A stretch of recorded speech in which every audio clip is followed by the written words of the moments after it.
Bem, pessoal, Pai do Senhor Jesus, primeiramente, né, para todos vocês.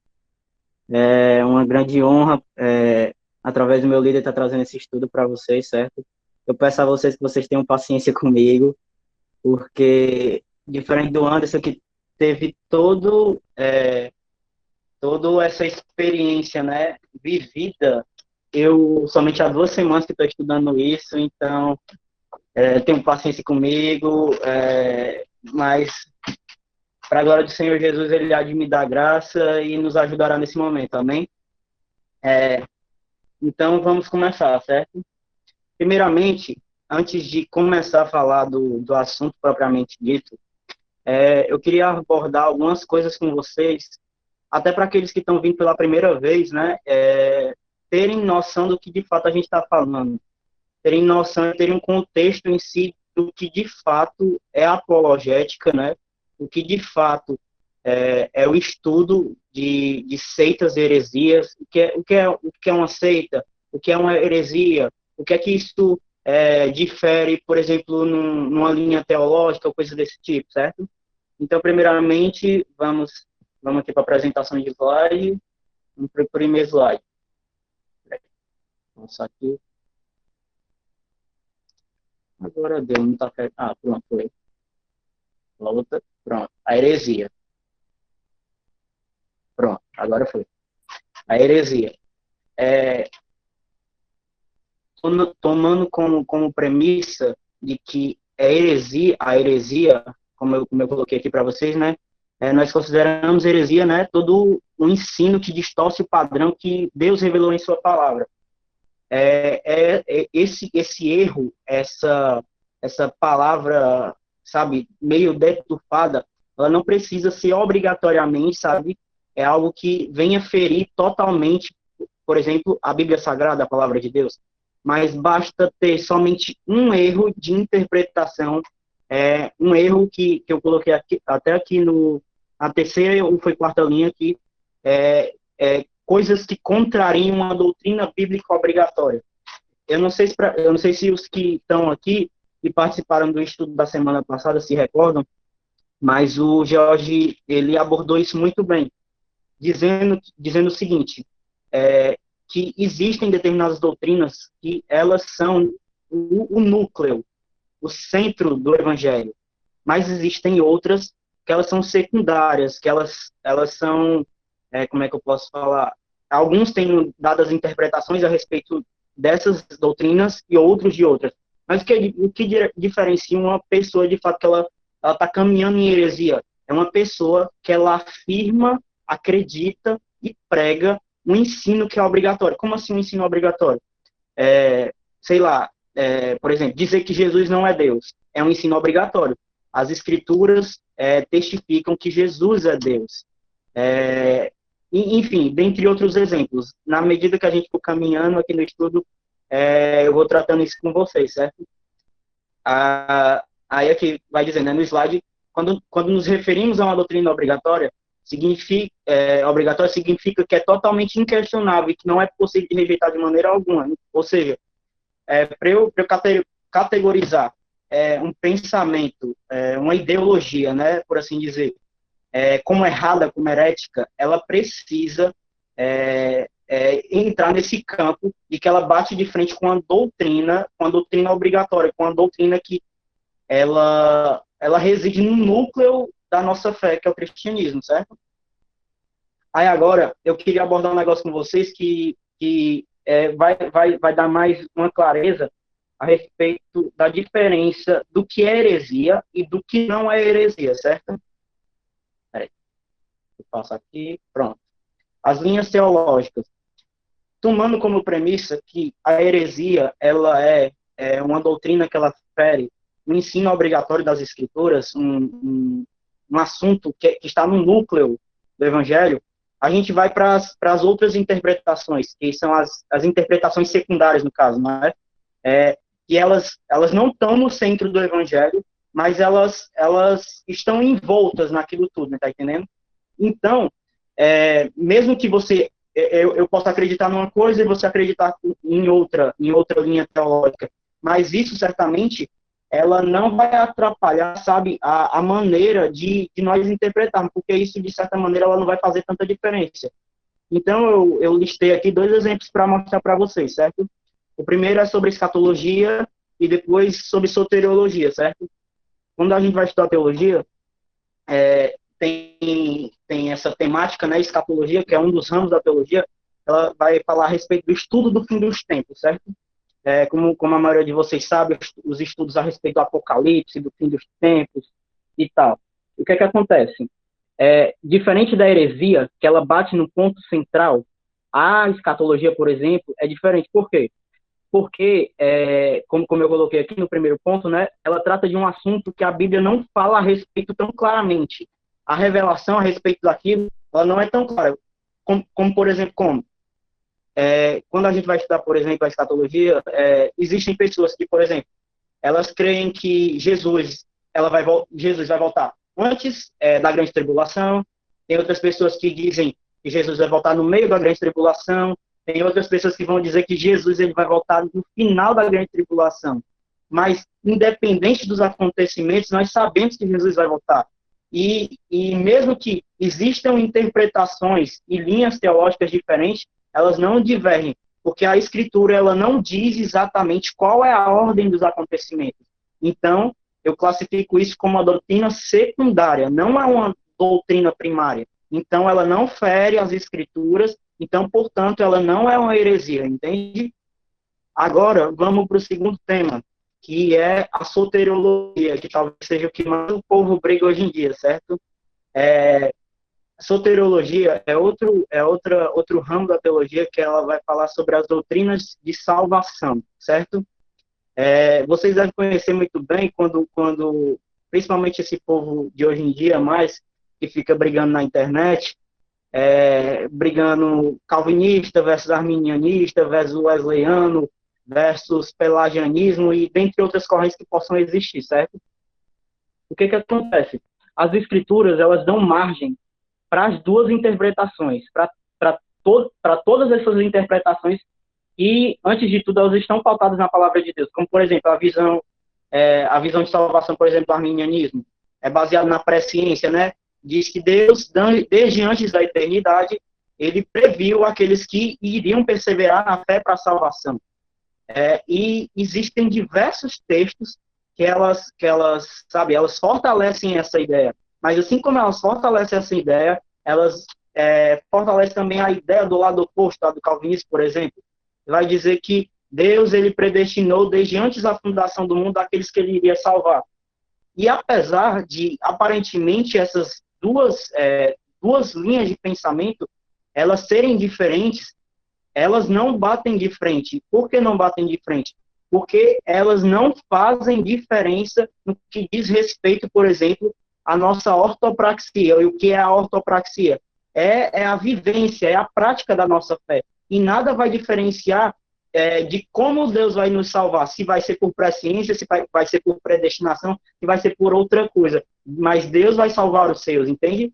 Então, nós precisamos entender que, assim como essas duas temáticas, a escatologia e a soteriologia, existem determinados temas bíblicos que elas têm interpretações diferentes e que elas não se caracterizam como uma heresia. Porque a heresia, como eu já afirmei para vocês, a heresia ela bate de frente com uma doutrina obrigatória, uma doutrina que está no centro, no núcleo do evangelho. Então, nós jamais podemos aceitar coisas como essa. Então, é mais um entendimento assim para nós, de primeiro momento, quando chegar uma pessoa para conversar com a gente, coisas a respeito desse tipo, a gente saber diferenciar de fato o que é uma linha teológica e o que é um ensino herético, certo? Agora, vamos falar sobre a seita em si, certo? Tomando como premissa que a gente já entendeu o que é heresia, a seita é bem simples de se entender, como eu coloquei aqui o conceito, né? Um conceito simplesinho, né?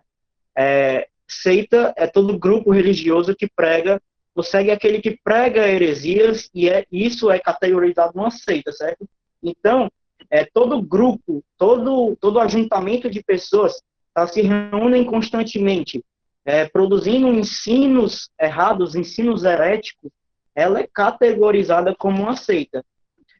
E como é que eu posso, de fato, identificar uma seita, certo? Eu coloquei aqui para vocês, né? Eu coloquei o seguinte: vocês têm que tomar como premissa aqueles que talvez não tenham, sabe, quando você for falar, talvez, ou conversar com essa pessoa, e você talvez não tenha um entendimento completo, e não tenha até, talvez, argumento para conversar com essa pessoa, a primeira coisa que você precisa ter cuidado é que se as coisas que essa pessoa falar, elas ferem as cinco solas, é ensino herético. Pode ter certeza, é ensino herético. E o que é as cinco solas? As cinco solas, nos recordando de que nós nos denominamos cristãos protestantes, as cinco solas elas vão surgir no período da Reforma Protestante, 1517, quando Lutero pregou as 95 teses na porta da igreja de Wittenberg, na Alemanha. O que é as cinco solas? São as cinco doutrinas, né, que esses pensadores, após Lutero, eles estabeleceram como um resumo a respeito dos ensinos de Lutero, certo? Então, eles entram nesses cinco pontos aqui. Eles estão todos em latim, certo? Aqui aí eu botei o significado assim do lado para vocês, né? Sola fide, sola escritura, solus Christus, sola gratia e sola deo gloria. Então, de que maneira eu posso identificar a seita, certo? Eu identifico botando os argumentos a respeito desses cinco pontos diante da heresia. E se ela fere um desses cinco pontos, então ela é categorizada como heresia. Aí eu queria falar bem rápido, já para a gente começar a falar de fato a respeito do espiritismo, os cinco pontos, certo? Eles meio que se interligam todos. Então, de certa maneira, quando eu começar a falar, como é que diz? Eles vão um desembocar no outro. Aí o que acontece? Pronto. Sola fide, né? Que é somente a fé. Esse pensamento ele vai dizer que somente a fé em Jesus Cristo ele tem o poder e a capacidade de salvar o homem. Mas o que é que o Espiritismo diz? Palavras de Allan Kardec, certo? Allan Kardec é conhecido como professor Rivet também. Ele vai dizer que a salvação é mediante a caridade. Ou seja, ele está dizendo que não se salva através de Jesus, se salva através das boas obras. E é isso que acontece com a maioria das seitas e das heresias que nós encontramos hoje em dia, certo? Elas ou querem utilizar como meio salvífico do homem Jesus Cristo mais alguma coisa, ou eles tiram totalmente Jesus da jogada e querem utilizar outro meio para a salvação do homem, certo? Então, é mais ou menos esse pensamento. Só a Escritura. Vai dizer que somente a Escritura, somente a palavra de Deus, somente o cânon fechado da palavra de Deus, que são 66 livros que nós conhecemos hoje em dia, é a nossa regra de fé e prática. Então, se ela fere coisas desse tipo, então nós temos que ter atenção. Só a Escritura, somente Cristo nos salva, que entra diretamente com o primeiro ponto, né, somente a fé, dizendo que somente Jesus é o mediador entre Deus e os homens. Somente por meio dele, somente por meio da confiança nele, que nós temos salvação. E, naturalmente, isso vai desembocar também na sola gratia, somente pela graça. Tomando como referência aquele texto de Efésios 2, quando Paulo vai falar no verso 8 e 9, porque pela graça sois salvos mediante a fé.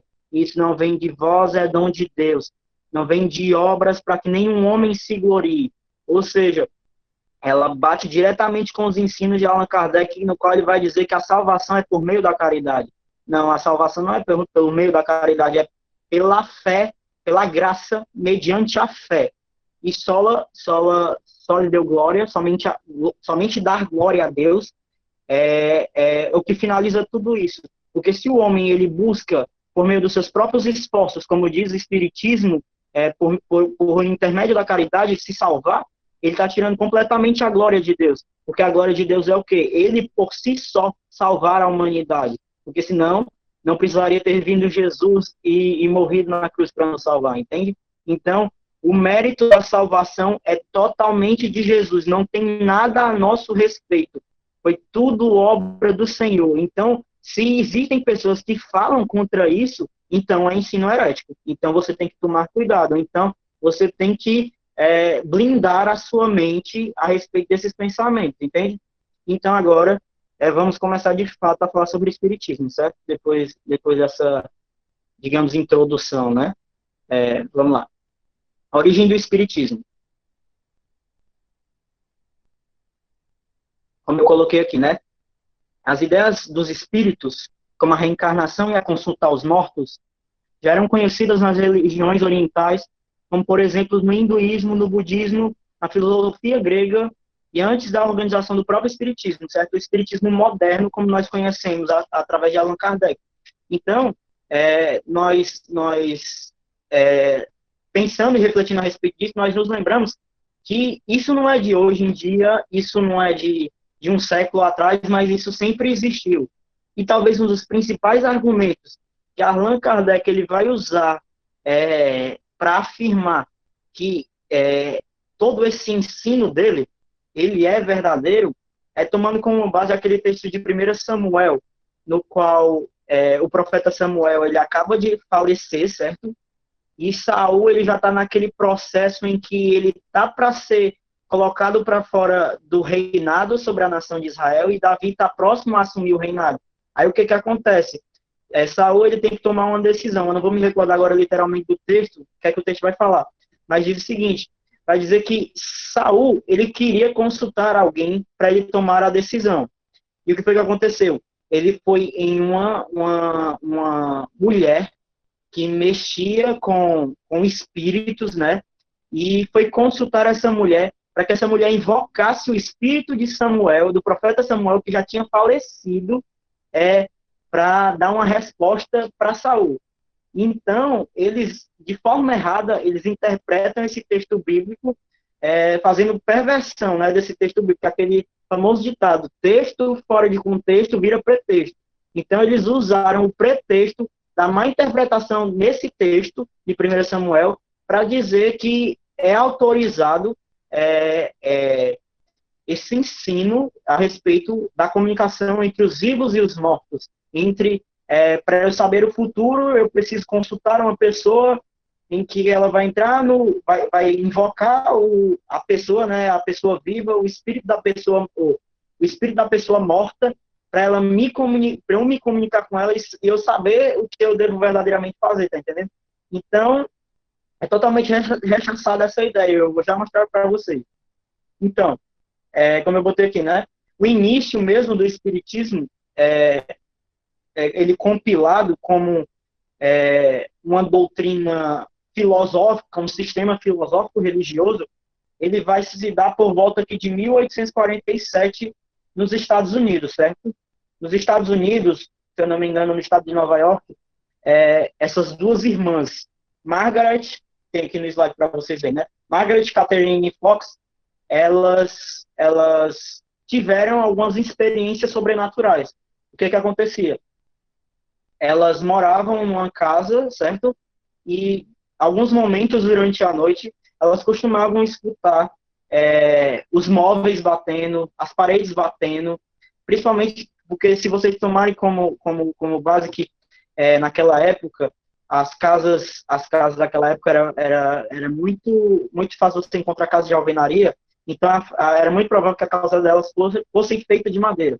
Então elas constantemente escutavam barulhos, né, nas paredes, nas portas, e elas achavam que aquilo dali não era sabe, obra do acaso. Então elas começaram de certa forma a desafiar, né, os espíritos, a conversar com eles.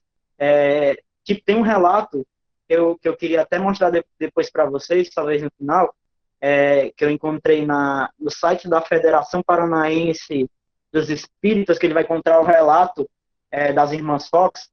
Vai dizer que uma das irmãs, né, a mais nova, ela ficava batendo nas paredes e pedia para o espírito responder a ela o número de batidas que ela batia. E, segundo eles, né, isso acontecia. E depois disso, isso ficou popularmente conhecido naquela região dela. Tanto que elas começaram a fazer apresentações presenciais para as outras pessoas.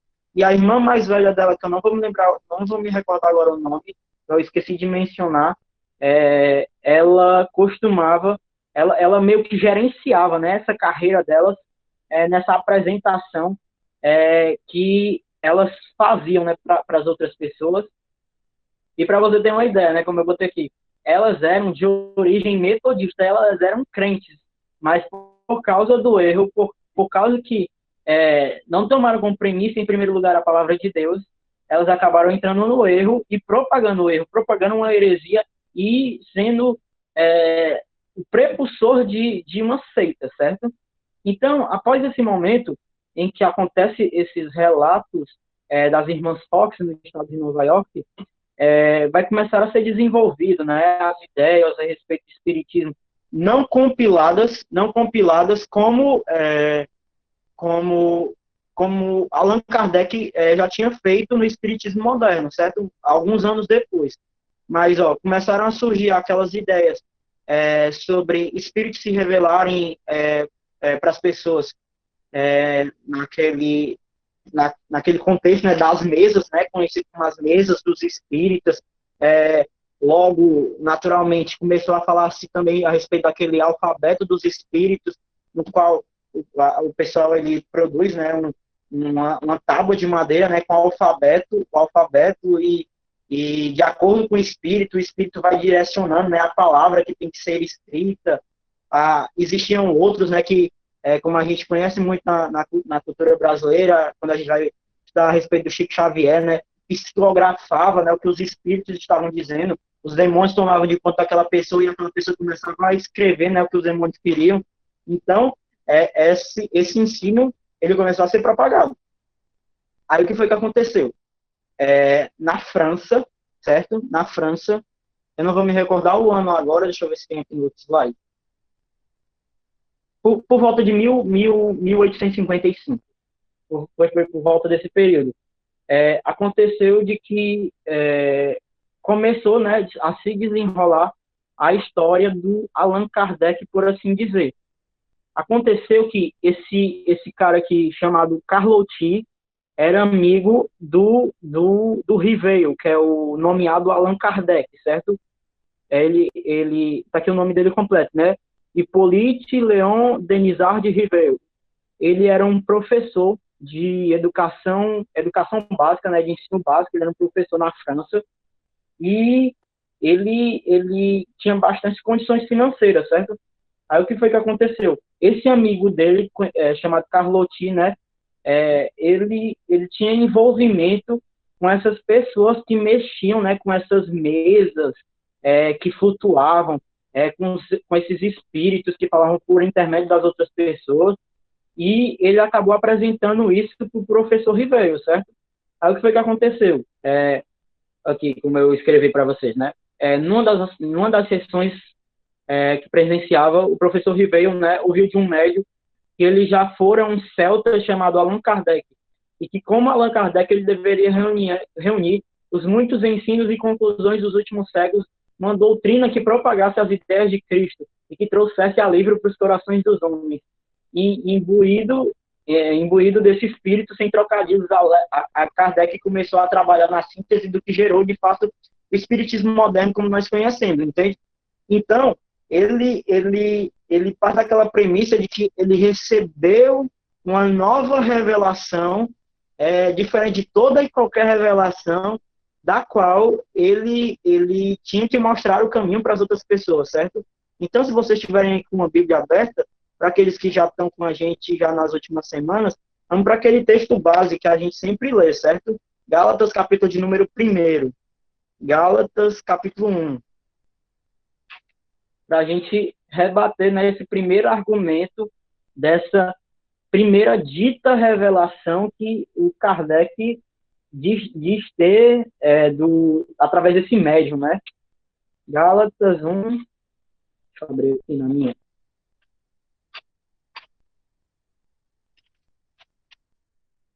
Gálatas 1, a partir do verso 6.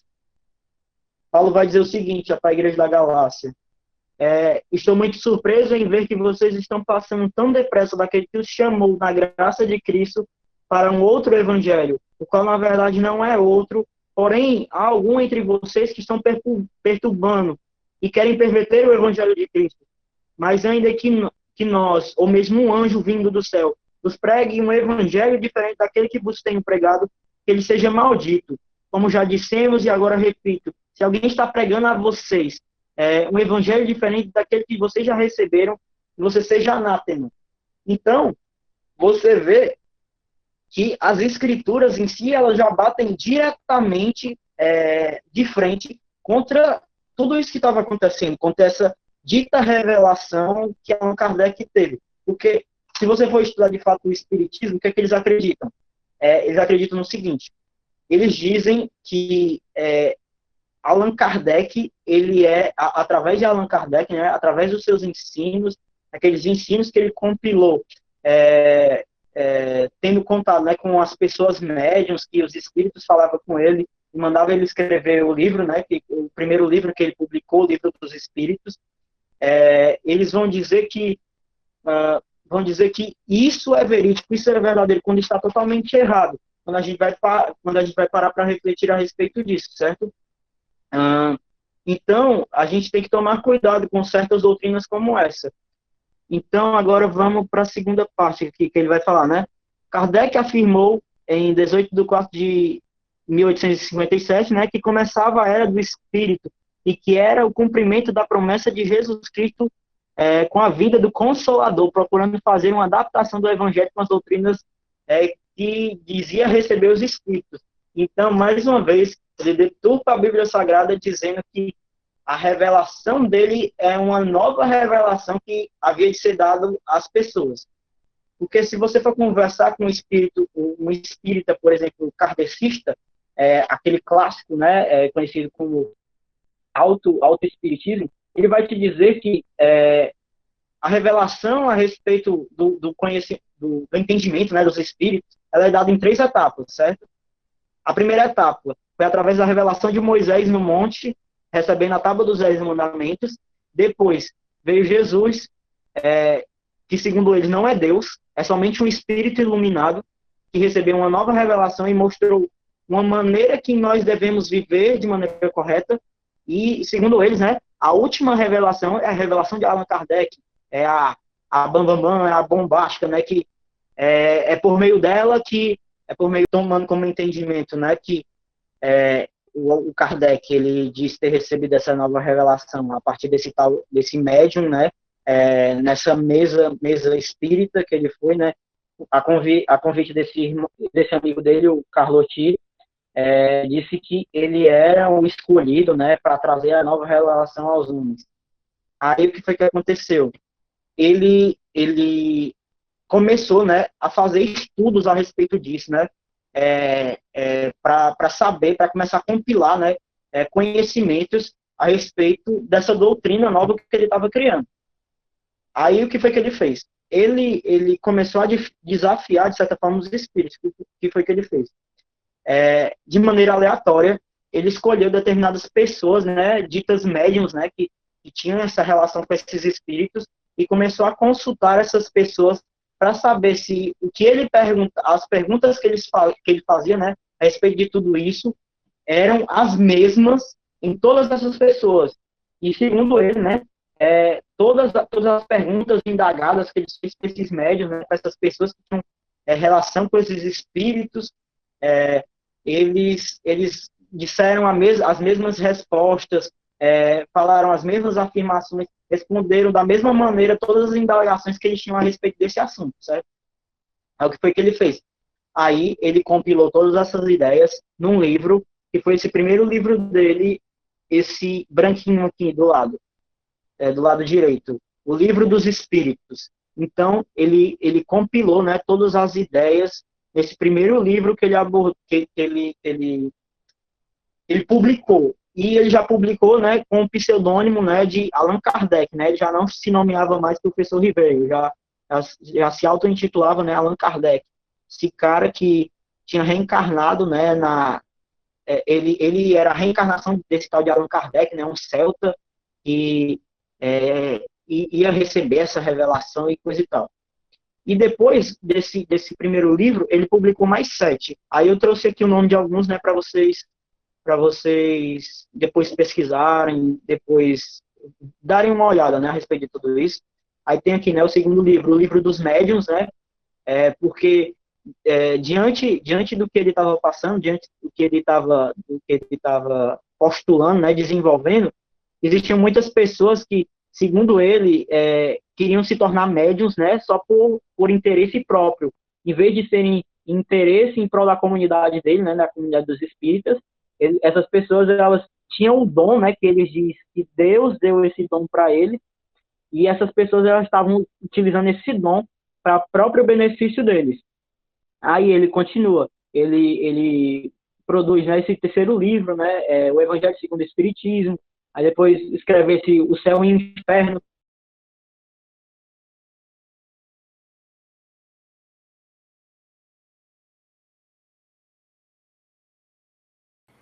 Eles compilaram, né, o Allan Kardec compilou, né, todos esses ensinos, né, a respeito da Bíblia, né, dessa dita Bíblia dos Espíritos, né, dos Espíritas, né, nesses 7 livros. Aí eu mostrei aqui 4 livros para vocês e tem mais outros 3 que, por falta de tempo, não deu para dar uma pesquisada mais aprofundada a respeito deles, aí não deu para botar, certo? Esse próximo slide a gente vai começar a falar a respeito dos segmentos do Espiritismo em si, certo? O primeiro segmento é o espiritismo mais comum, o espiritismo nomeado espiritismo comum, que é o que nós mais conhecemos, certo? O espiritismo comum, ele vai entrar todos esses pensamentos aqui que eu nomeei para vocês no slide. Ó. Vai falar sobre astrologia, quiromancia, cartomancia, hidromancia, numerologia, necromancia, dentre outros. Aí aqui cada um tem a sua explicação, né, da comunicação, né, entre vivos e mortos e as maneiras que eles fazem isso, né? Astrologia, através dos astros, a quiromancia através da leitura das mãos, né, as conhecidas, o tarô, né, os búzios e tarô, que a gente conhece muito, junto com a cartomancia, né, que faz a leitura do futuro através das cartas, a hidromancia por meio da água, a numerologia por meio dos números, e a necromancia através dos mortos, né? Que é o que a gente mais conhece, através desses ensinos, certo?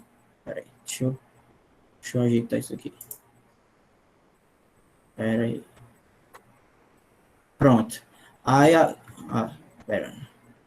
Aí aqui, nesse slide, vocês conseguem ver que eu enumerei algumas bases bíblicas, né, para refutar todos esses ensinamentos, certo? E eu queria abrir com vocês em algumas delas.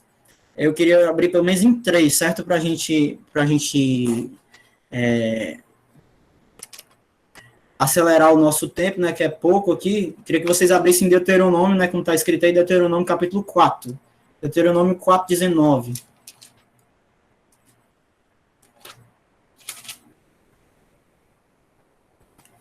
Deuteronômio 4:19 vai dizer o seguinte, ó. E quando vocês levantarem os olhos para os céus e verem o sol, a lua e as estrelas, a saber, todo o exército dos céus, cuidem para que vocês não sejam seduzidos a inclinar-se diante deles e prestar culto a essas coisas. Seu Deus repartiu a todos os povos debaixo dos céus. Aí ele já bate nesse primeiro ensino deles aqui, a respeito de astrologia, dizendo que por meio dos astros, por meio do sol, por meio da lua, por meio das estrelas, nós temos a capacidade de prever o futuro, de saber o que está acontecendo no mundo dos mortos, e coisas nesse sentido. Aí, se for possível, abre em Deuteronômio 17. Deuteronômio 17, versos 2 e 3. Vai dizer o seguinte, a escritura, Deuteronômio 17, versos 2 e 3. Se no meio de vocês, em alguma cidade que o Senhor, seu Deus, lhe dá aparecer algum homem ou mulher que proceda mal aos olhos do Senhor, seu Deus, transgredindo a sua aliança, que vai, sirva aos outros deuses e os adores, ou faça isso com o sol ou com a lua, ou todo o exército do céu, eu não o ordenei. Então, mais uma vez, ele bate mais uma vez aqui no ensino da astrologia, certo? De eu querer fazer, né, a previsão do futuro, me comunicar com o além através dos astros. Então, tomando isso como entendimento, né, tem diversas outras referências aqui que eu coloquei para vocês. 2 Reis 17, 2 Reis 21, 2 Reis 23, Isaías 44, Isaías 47, Levítico 19, Jeremias 8, Jeremias 19 e Atos 16. Então, quando vocês tiverem um tempinho, deem uma olhada, que ele vai bater em cada uma dessas correntes de pensamento errado, ou desse espiritismo dito mais comum entre nós, certo? Aí que eu coloquei, né? A Bíblia condena a adivinhação por ser obra de espíritos de engano, demônios, né? Que eles adivinham e que eles mesmos farão nas vidas. Além disso, a consulta e a devoção aos astros é claramente reprovado nas Escrituras, certo? É totalmente condenado por Deus. Então, esse é o conhecido espiritismo comum. É a primeira, digamos, a primeira parcela, né, dos ensinos espíritas. Agora vamos para a segunda. Se vocês já estiverem vendo aí, a segunda que nós vamos abordar é o baixo espiritismo, certo? O baixo espiritismo, ele vai dizer o seguinte, ele vai falar a respeito dos cultos, né, das religiões afro-brasileiras, o candomblé, a Umbanda e a Quimbanda, certo? Lembrando que, se vocês lembram aí da época de colégio, até se não lembrar da época de colégio, vocês vão lembrar que na época da colonização do Brasil colônia, né, houve a escravização dos negros africanos, os quais todos eles foram trazidos para cá, para o território brasileiro, certo? E para de certa maneira, maquiar, né, a religião deles, porque eles sofriam bastante intolerância religiosa com parte da Igreja Católica, porque eles já estavam, os portugueses, né, já estavam resididos aqui no Brasil, eles já pregavam por meio da catequese, né, dos freis, dos padres, para as pessoas que moravam aqui, para as pessoas que habitavam o território. Então, os ensinos católicos já batiam diretamente contra esses ensinos a respeito dessa linha de pensamento do espiritismo, né, do baixo espiritismo, né? E esses ensinos eles foram trazidos pelos africanos que quando vieram para cá. Então, de certa maneira, para disfarçar, né, para enfeitar, eles meio que embutiram, né, trocaram os nomes dos deuses deles, né, dos deuses da religião deles, do candomblé, da Umbanda, da Quimbanda, para os nomes dos santos da Igreja Católica, certo? Aí aqui, como vocês podem ver, né, houve um sincretismo, né, que é uma mistura de religiões. Eles misturaram o baixo espiritismo, né, a cultura afro, com o catolicismo.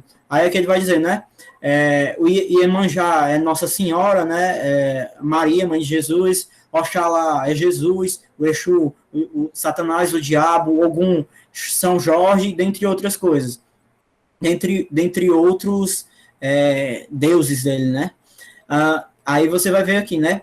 Eles cultuam os orixás, né? Divindades intermediárias entre Olorum, que é o deus supremo dele, né? Como se fosse o deus pai deles, né? Entre os homens. E tem outros mais 16, né? No candomblé e 8 na Umbanda, né? E ele também se relaciona com os outros espíritos, né? Os caboclos, que era bastante conhecido aqui no Brasil colônia, entre os índios, né? O preto velho entre os escravos, entre as crianças, os marinheiros, os boiadeiros, ciganos e etc, certo? E ainda tem a relação também deles com Iemanjá, né? Que eles consideram as mães dos orixás, né? A rainha dos mares e coisa desse sentido. Aí, outro ensino deles aqui, do baixo espiritismo, né? Eles oferecem sacrifícios, né? Conhecido como despacho, né? De animais aos espíritos, né? Para acalmá-los ou para agradá-los e para pedir o bem ou o mal de outras pessoas, né? Que é bastante difundido na cultura brasileira, né? A famosa macumba, né? Que você vai lá, vai matar o bichinho, né? E vai botar macumba na outra pessoa e coisas desse sentido, certo? E os médiums dele, né? Que no alto espiritismo, os kardecistas, eles chamam realmente de médios, mas no baixo espiritismo, essas pessoas que elas têm essa relação com os espíritos, né, que na verdade são demônios, eles são conhecidos como cavalos, né? Eles são devotos a esses espíritos e constantemente esses espíritos vivem ameaçando eles e fica gerando reações nele, né, de vingança, de que eles vão matar eles e coisas nesse sentido, tá entendendo? Aí aqui abaixo, no próximo slide, eu peguei alguns textos bíblicos que eles vão bater com cada um desses ensinos do baixo espiritismo, certo? O primeiro, Jesus é o único mediador e intercessor entre o cristão e Deus, levando em consideração aquele texto de 1 Timóteo, capítulo 2, verso 5, quando Timóteo ele vai contextualizar, né, ele vai falar sobre que nós deveríamos orar pelos governantes, né, e de que só existia um intermediador entre Deus e os homens, no qual era Jesus Cristo.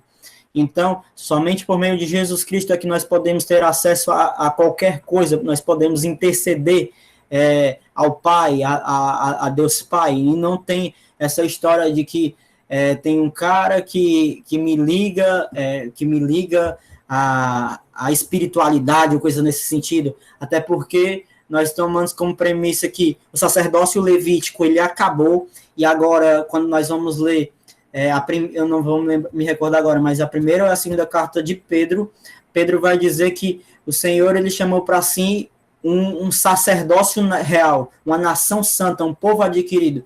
E quando ele diz que nós somos sacerdotes reais, ele diz que cada um de nós somos sacerdotes. Então, se cada um de nós somos sacerdotes, nós temos livre acesso, mediante Jesus Cristo, a esse Deus, certo? Então, nós não precisamos estar consultando ninguém para estar clamando por espírito, para ter, direção para nós tomarmos as nossas decisões, mas nós nos pautamos na palavra de Deus. O segundo ensino aqui que a gente pode bater deles, né? Servimos a Jesus espontaneamente por amor e não por medo, no qual eles constantemente, eles dizem que esses espíritos, né, esses orixás deles, esses pais espirituais deles, eles ficam ameaçando eles, e por isso eles precisam estar oferecendo sacrifícios, né, de animais e coisas desse tipo, oferecendo oferenda. Nós temos como por entendimento que nós não precisamos mais oferecer sacrifício algum, porque o sacrifício perfeito é o próprio Senhor. E se existe algum tipo de sacrifício, esse sacrifício somos nós próprios, como Paulo vai falar em Romanos 12, que tendo como entendimento as misericórdias de Deus, que nós nos entregamos em sacrifício vivo, santo e agradável a Deus. Já não é mais por meio de sacrifício de animais, mas é a nossa própria vida viva que nós oferecemos em sacrifício ao Senhor.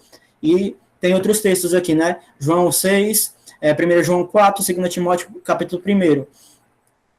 E a respeito também do perdão, né? Dessas ameaças que eles fazem a ele, aí já bate nesse outro argumento deles, né? Porque o Senhor é rico em graça e misericórdia, e ele tem a capacidade de nos perdoar. Outro ensino, aquele que vem a Jesus é liberto, ele tem a autoridade sobre os espíritos malignos e enganadores. Eles não ficam nos oprimindo, como acontece com ele. O Espírito Santo, o Espírito do Senhor, o Espírito da verdade, ele não fica nos oprimindo como esses espíritos malignos.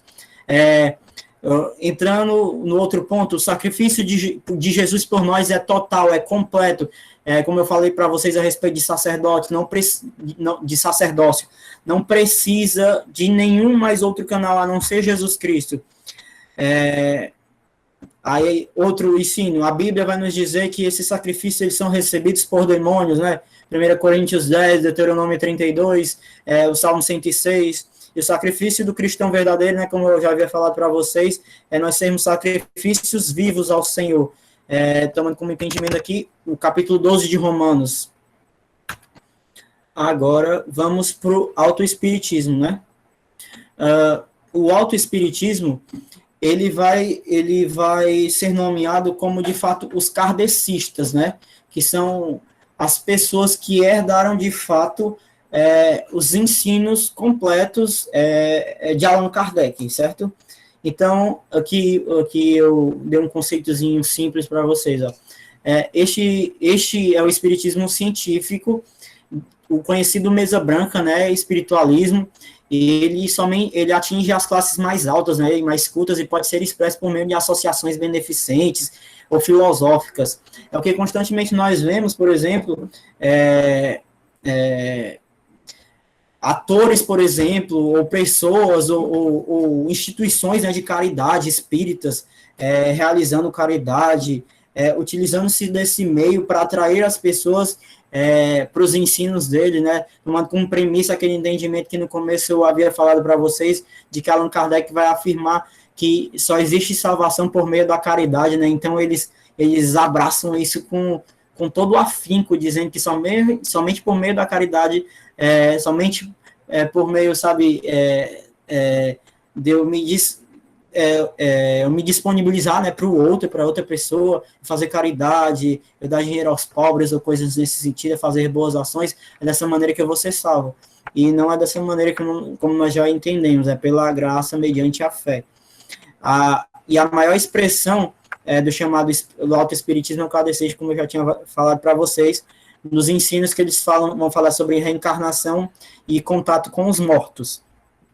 E isso é bastante difundido na cultura brasileira, quando nós temos por entendimento aquilo que o Anderson falou no começo da nossa conversa, quando ele vai falar a respeito do Chico Xavier, né, do número de livros que ele escreveu e outras coisas afins.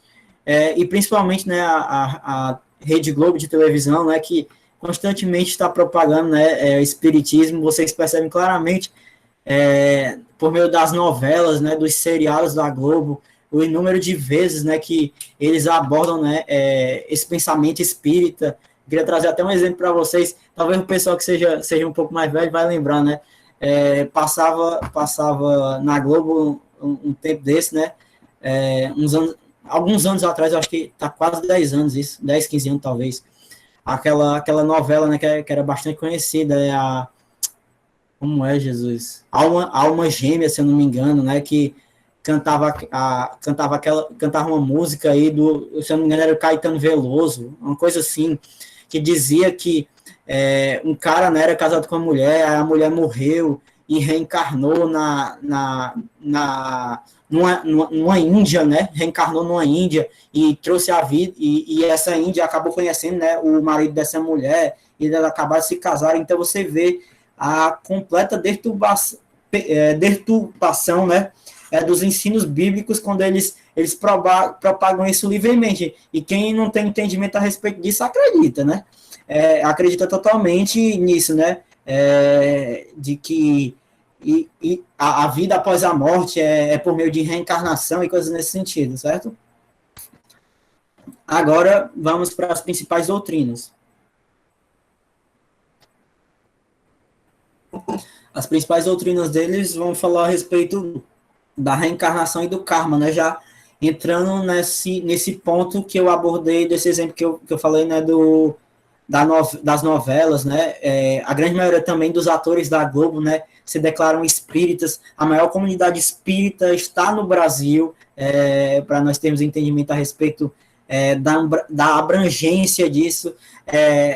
Outra coisa que nós devemos ter por entendimento também a respeito de tudo isso é que no último censo, né, que nós tivemos, a religião espírita, principalmente os kardecistas, foram os que mais cresceram em porcentagem, né, de conversões ao espiritismo no Brasil, de todas as religiões, apesar de nós cristãos protestantes sermos a grande maioria, né, junto com os católicos, ainda assim, ainda sendo pouco, né, os espíritas, os kardecistas, eles ainda fazem parte de uma grande parcela da população, certo? E que estão crescendo constantemente. Então, agora vamos para as principais doutrinas, certo? Primeira doutrina, a reencarnação e o karma. A reencarnação, vocês já devem ter a ideia, né, de que a pessoa morre, se ela foi boa, como eles dizem, né, se ela foi boa, ela vai reencarnar numa dimensão espiritual mais elevada. E se ela foi mal aqui na Terra, ela vai reencarnar numa dimensão ruim, ou talvez ela, sei lá, ela reencarne numa barata, num animal, coisa desse tipo, né? Ele vai falar aqui o primeiro conceito, né? A transmigração da alma, né? A alma pode voltar também em plantas e animais, né?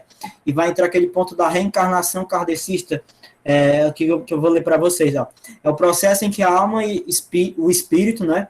A alma desencarna, ela morre fisicamente e volta em um novo corpo. E cada nova encarnação é uma expiação dos erros do passado e uma possibilidade da prática de boas obras, para voltarem uma nova vida cada vez melhor, até atingir a perfeição e a divindade. É a conhecida lei do karma, né? Causa e efeito. E por que eles ensinaram isso? Porque tomando como entendimento de que a grande maioria deles, dos kardecistas, eles eram cultos de classe social alta, né? Eram todos estudiosos e tal. Eles pegaram, muito provavelmente, os ensinos científicos, né, de causa e efeito, por exemplo, da física, né, que tudo que você fizer, você vai ter uma consequência e coisas desse tipo. E eles dizem, né, que, de acordo com as minhas ações, na próxima reencarnação, eu vou ou não, dependendo, né, das minhas ações, eu vou ou não pagar pelos meus pecados da encarnação anterior, nessa essa lei de causa e efeito. Em nenhum momento, em todos os escritos que você possa procurar de Allan Kardec, ele vai mencionar a respeito da expiação de Jesus Cristo, porque eles vão dizer aqui claramente, né, que esse aperfeiçoamento, né, essa digamos, santificação, né, dos espíritas, esse melhoramento da alma da pessoa mediante a doutrina da causa e efeito. A pessoa só aprende quando ela sofre e quando ela reencarna em uma coisa ruim e ela acaba aprendendo, né? E eles excluem totalmente a expiação por intermédio de Jesus Cristo, de que Jesus, ele já garantiu tudo, ele pagou o preço, ele morreu por nossos pecados, certo? Aqui vamos para o terceiro ponto, né? Kardec, ele não cria na inspiração bíblica, né? Mas ele usava textos isolados para tentar fazer, para pregar, né? Com que a Bíblia ela apoiasse os pensamentos deles, né? Por exemplo, a respeito de reencarnação. João 3:3. Se vocês puderem abrir, Evangelho de João, capítulo 3, verso 3. O famoso diálogo do Senhor Jesus com o mestre da lei Nicodemo, certo? João 3:3. Vai dizer o seguinte, né? E Jesus respondeu: em verdade, lhe digo que alguém que não nascer de novo não pode ver o reino de Deus.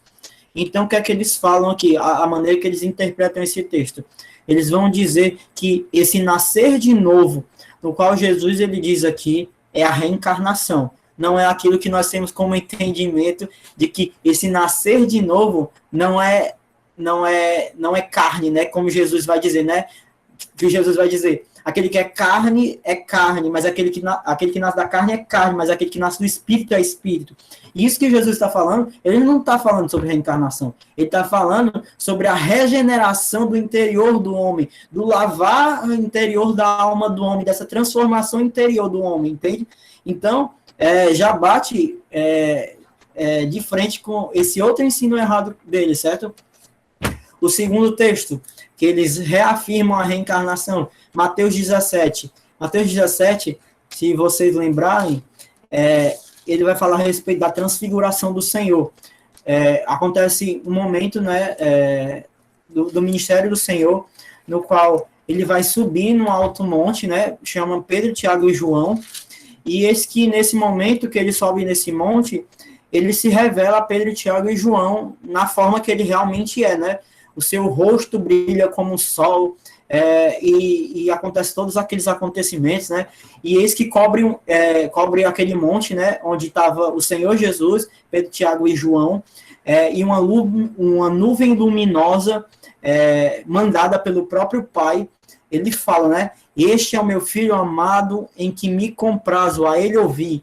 E eis que aparece diante de todos eles, né, do Senhor Jesus e dos 3 discípulos que estavam ali com ele, que eram os 3 discípulos mais achegados do Senhor Jesus, aparece transfigurados Moisés e Elias. Então, eles dizem que aquele acontecimento ali de Moisés e Elias aparecerem ali é uma dita reencarnação, né?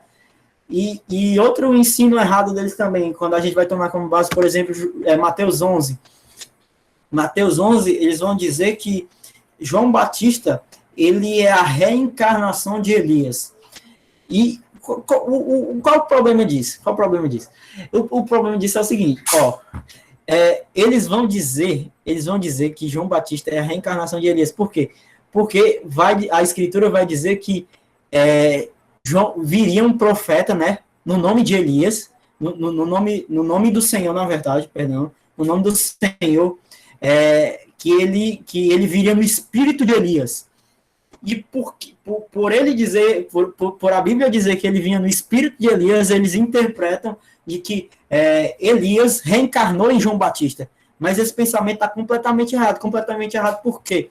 Porque diversas vezes na Escritura a gente percebe que esse ensino que nós temos como entendimento de que João Batista, o profeta, né, que viria preparar o caminho do Senhor, ele vinha com o mesmo espírito de Elias, não era porque ele ia reencarnar, era porque ele vinha com o mesmo entendimento, com a mesma pregação, da mesma maneira que Elias, ele pregou arrependimento a Judá sobre adoração a Baal, na época do rei Acabe, né, e da Jezabel.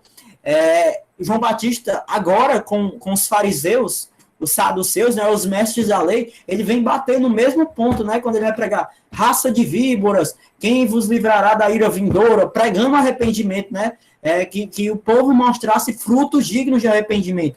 Esse espírito, não é que ele vai reencarnar no lugar do cara, mas que ele vinha mais ou menos na mesma linha de pensamento, na mesma linha de espírito, de entendimento que o cara vinha, pregando uma mensagem de arrependimento, certo?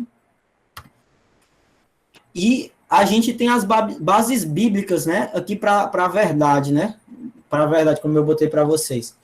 A primeira que eu queria ler com vocês é Lucas 19, né?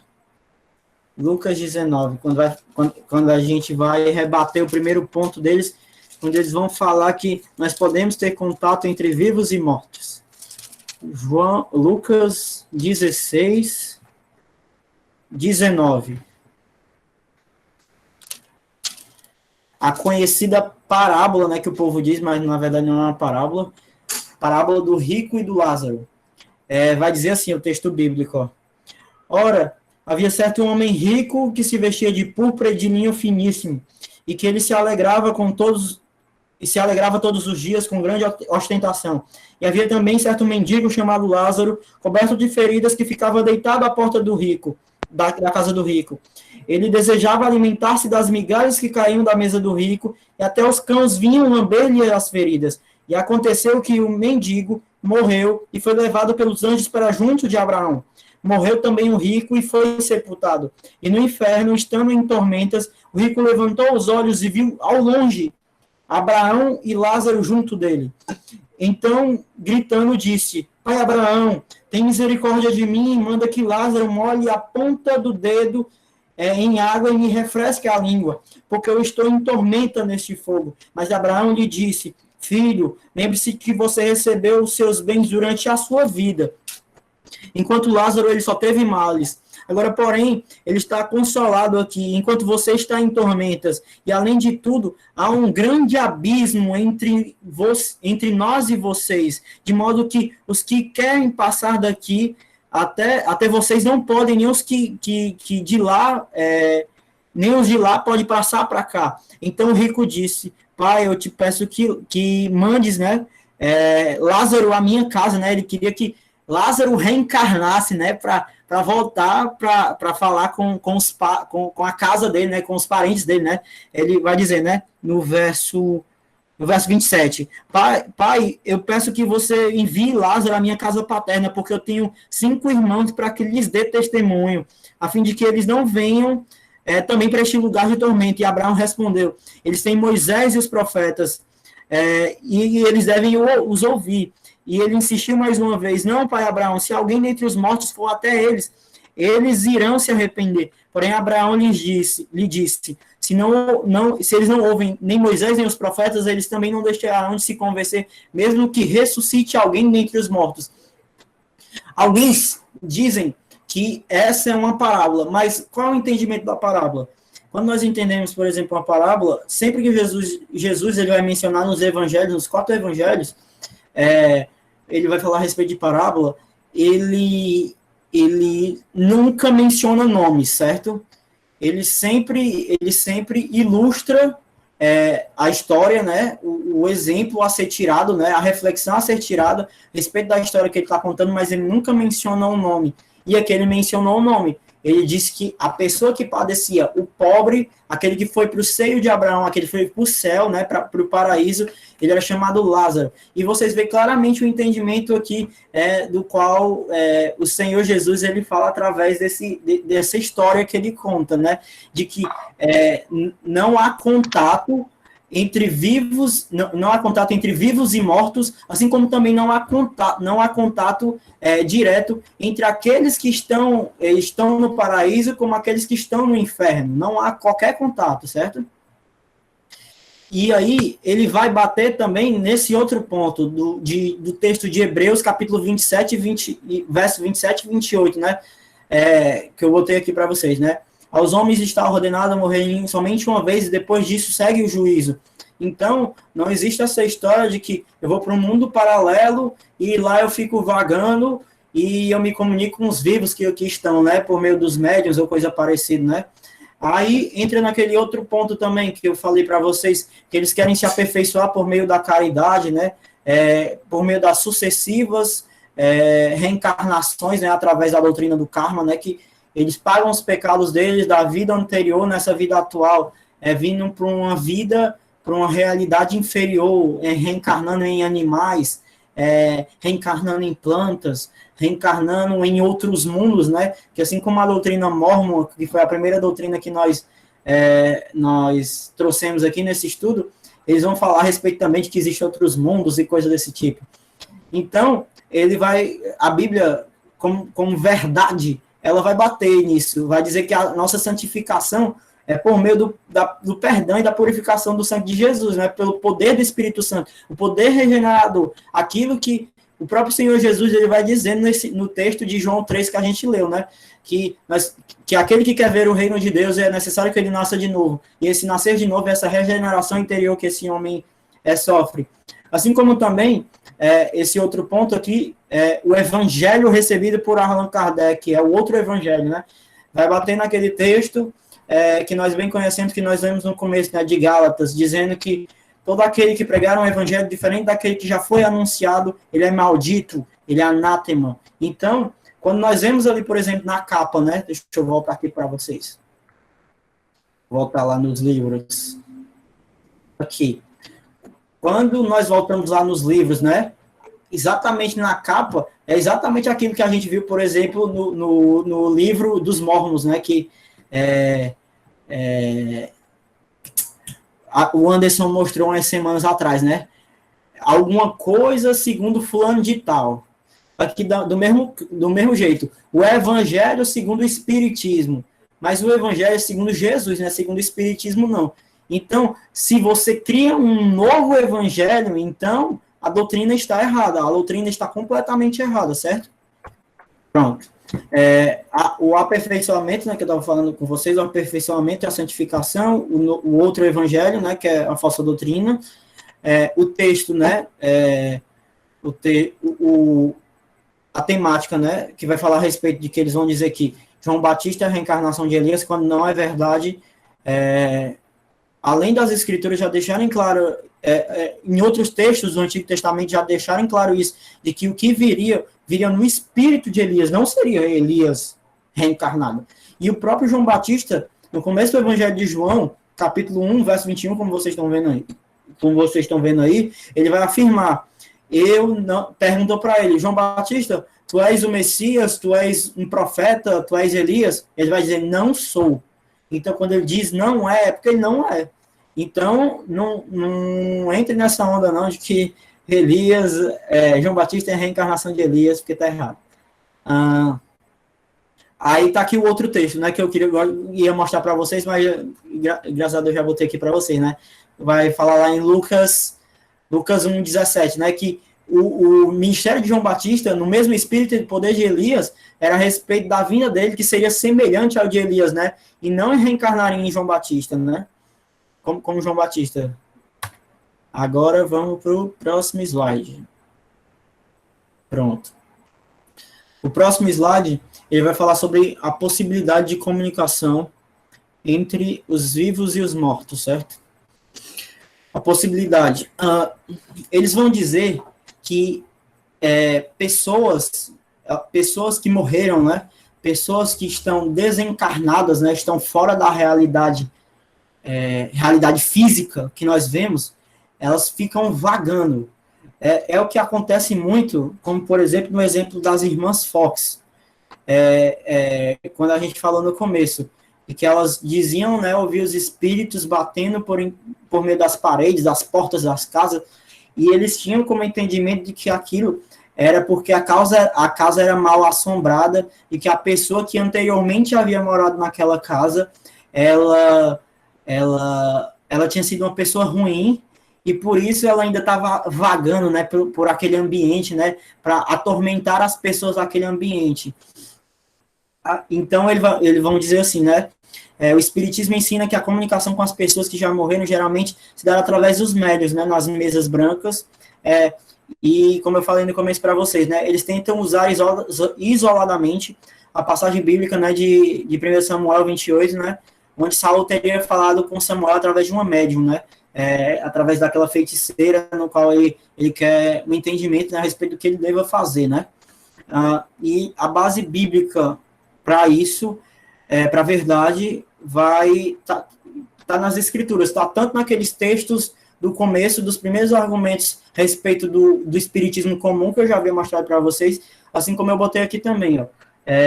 Os mortos já estão em um lugar específico, o céu ou o inferno, até o dia da ressurreição e do juízo do Senhor. Então, não tem parte no que é feito na terra. A gente vai olhar Hebreus 9, 27, né? Depois da morte, segue-se o juízo, não há mais contato. A gente vai ver esses textos em Jó 7, Jó 14, quando o Senhor vai afirmar a Jó, né, no meio daquela confusão que Jó, ele já tinha perdido tudo, né, perdido seus bens, o Senhor vai dizer a ele que não há a volta, né, dos mortos, não há a volta dos mortos, né, não há comunicação com os mortos. Muito provavelmente, eu não vou me lembrar exatamente do contexto agora, mas muito provavelmente logo após a morte dos seus filhos, né, que foram ceifados, quando o teto da casa deles desabou. A gente vai ver em outros textos de Eclesiastes também e do Salmo 88, certo? E as outras heresias que nós encontramos. Se vocês estiverem me ouvindo ainda, eu queria mostrar os sites agora para vocês. Nesse primeiro entendimento aqui, nesse primeiro ensino que eu estava falando com vocês do slide. Para eles, Deus não é um ser pessoal, o Espírito Santo não é uma pessoa de Deus. Então, nesse primeiro entendimento, nós temos que lembrar que o Deus que eles adoram não é o mesmo Deus que nós adoramos, porque eles não creem que o Espírito Santo ele é uma pessoa da Trindade, porque o que nós acreditamos? Que existem 3 pessoas, Pai, Filho e Espírito Santo, certo? É um pouco difícil de compreender isso, mas para dar esse exemplo, eu lembrei de uma coisa agora. Uma certa vez eu estava lendo uns textos sobre o reformador, o avivalista John Wesley, e ele estava ensinando sobre Trindade, certo? E ele ilustrou a Trindade da seguinte forma. Imagine um quarto, uma sala totalmente escura, certo? E essa sala totalmente escura, ela tem um candelabro com 3 velas, certo? Essas 3 velas, se vocês perceberem, e essas velas vão estar acesas, essas 3 velas, elas emitem a mesma luz, certo? Luz é luz, continua a emitir a luz. Então, é dessa maneira que a Trindade, ela age. Apesar das 3 velas, elas serem 3 velas distintas, né? 3 velas diferentes, mas elas emitem a mesma luz. Luz é luz, é a mesma luz. Então, a Trindade é dessa maneira. Apesar de termos 3 pessoas que agem em diferentes aspectos, por assim dizer, né? Mas elas agem em concomitância uns com os outros, tá entendendo? Porque principalmente quando você vai pegar, por exemplo, o texto de João 17, oração sacerdotal do Senhor, se eu não me engano, é o verso 20. Ele vai dizer, ele orando, né, fazendo a oração pelos discípulos, né, naqueles últimos momentos no qual ele iria ser preso, né, pelos romanos, né, para crucificação.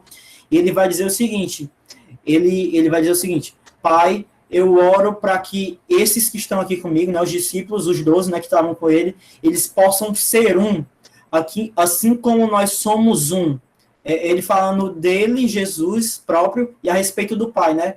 Eu desejo que os discípulos eles sejam um com nós, porque nós somos um, para que o mundo possa nos conhecer. Então, nós temos o entendimento que ao mesmo tempo que eles são 3 pessoas, eles são um só Deus, certo? Então, a doutrina espírita ela vai dizer que o Espírito Santo não é Deus. A relação do Espírito Santo, né, por assim dizer, com os espíritos, né, das mesas. Então, vamos aqui mostrar aqui o site para vocês. Deixa eu baixar aqui. Ele vai dizer assim, né, no site aqui, se vocês estiverem vendo.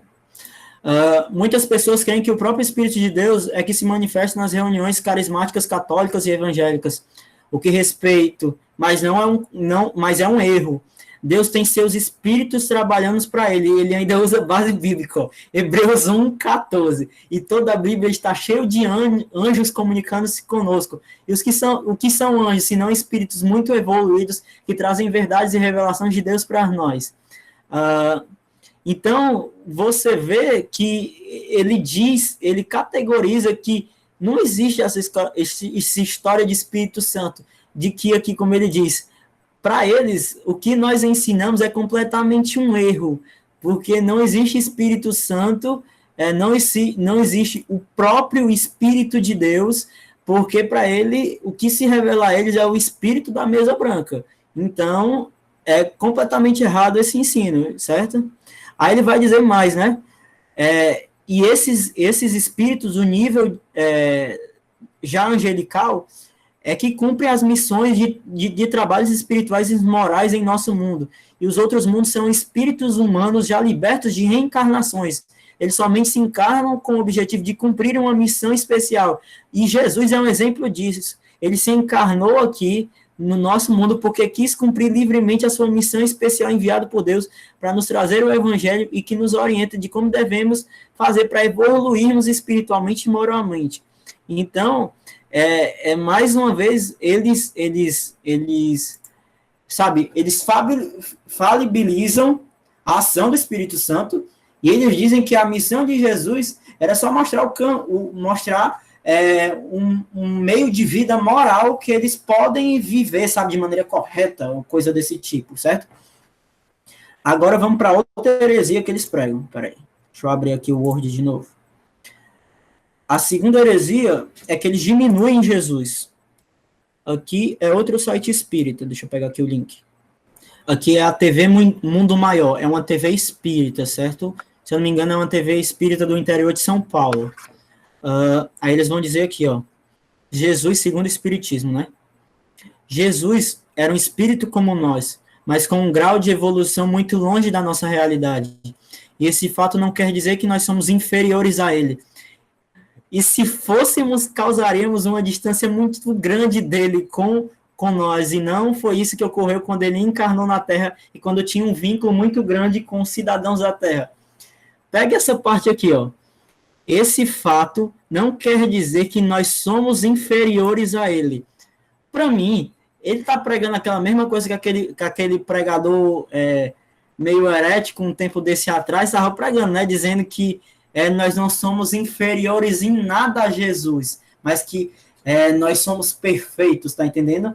Então, você entende aí que essa igreja, né, desse dito pastor, que prega, que diz que nós não somos nem um pouco inferiores a Jesus, que se Jesus ele tivesse no nosso lugar no Éden, ele teria pecado e coisa nesse sentido, é um ensino dos espíritas, é um ensino errado, é heresia. Então, é outro ponto que você vê claramente que eles estão batendo. Eles estão diminuindo Jesus, diminuindo a divindade de Jesus, querendo equiparar a raça humana, que é totalmente depravada e caída em seus pecados e delitos, à mesma altura de Jesus, o qual está totalmente errado. Senhor Jesus, apesar de ter encarnado na terra, ter tabernaculado entre nós, mas ele foi 100% homem, 100% Deus. Mas diferente de nós, ele nunca pecou. Não existe essa história de que nós não somos nem um pouco inferiores a ele, certo? Agora, deixa eu mostrar só mais uma heresia deles.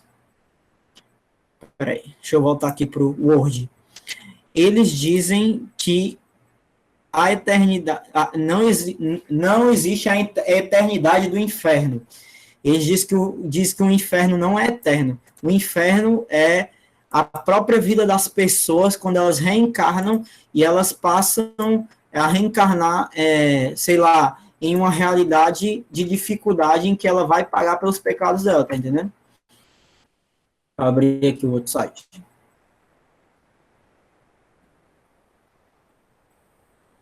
Aqui são textos do próprio Allan Kardec, se eu não me engano, daquele livro que eu falei para vocês, que eu mencionei para vocês, que é nomeado Céu e Inferno, certo? Ele vai dizer o seguinte, o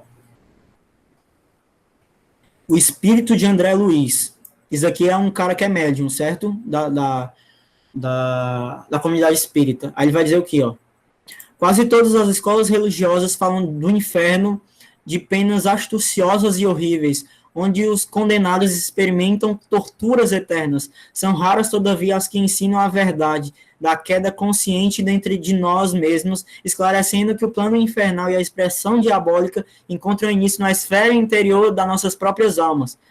Cada homem por si só elevar-se-á ao céu ou descerá-se ao inferno em transitórios, em obediência a disposições mentais em que se prende. Deus criou seres e céus, mas nós costumamos transformar nós em espíritos diabólicos, criando nós mesmos infernos individuais. E ele vai mais embaixo aqui, vai dizer que o inferno, ele não é eterno. A pessoa, ela só vai pagar o tanto que for necessário que seja pago, né, de acordo com os pecados dela realizados na vida anterior, e aí ela vai reencarnar numa pessoa boa depois que ela se arrepender, né? Então, eles vão bater aqui, vão dizer que não existe esse negócio de tortura eterna no inferno, segundo eles, né? E eles estão completamente errados, porque a pessoa que mais pregou sobre o inferno foi o próprio Jesus, que eles dizem que é o médium, né? É o médium supremo deles, né? Que diz que ele veio, né? Para deixar o exemplo para eles, mas ele em si não era Deus, no qual está totalmente errado isso. E voltando aqui para o slide, para ele Jesus Cristo não é Deus, né? Ele é apenas um médium, né? E um espírito avançado que veio mostrar para eles o caminho correto. E para eles o inferno não existe em algumas correntes de pensamento dele, né? O inferno não existe porque Deus é amor, Deus ama todo mundo e por isso todo mundo vai para o céu. O que está completamente errado, porque a gente já tem a primeira base bíblica aqui, João 3,16, porque Deus amou o mundo de tal maneira que deu seu Filho, para que todo aquele que nele crê não pereça, mas tem a vida eterna. Aí o texto vai continuar dizendo que aquele que crê já tem vida eterna, mas aquele que não crê já está condenado. Então, eles ferem outro ensino aqui de nós cristãos, da palavra de Deus, da Bíblia Sagrada, da Escritura, dizendo que a justiça de Deus, o amor de Deus é maior do que a justiça de Deus, que não há inferno eterno e que não há, porque Deus é amor, ele não pode punir o pecador, o que está completamente errado. Os atributos de Deus, eles agem todos em concomitância uns com os outros. Um atributo ele não há um no outro. É por Deus ser amoroso que ele tem que ser justo. E se ele é justo, ele tem que pesar a justiça da maneira correta. Então, se nós não confiamos em Jesus Cristo e na sua obra salvífica, e não nos revestirmos da sua justiça e da sua justificação, nós somos passíveis de condenação. E nós iremos sim para o inferno. Então, não tem essa história de que Deus é amor, Deus ama todo mundo e todo mundo vai para o céu, como eles estão dizendo, não, certo?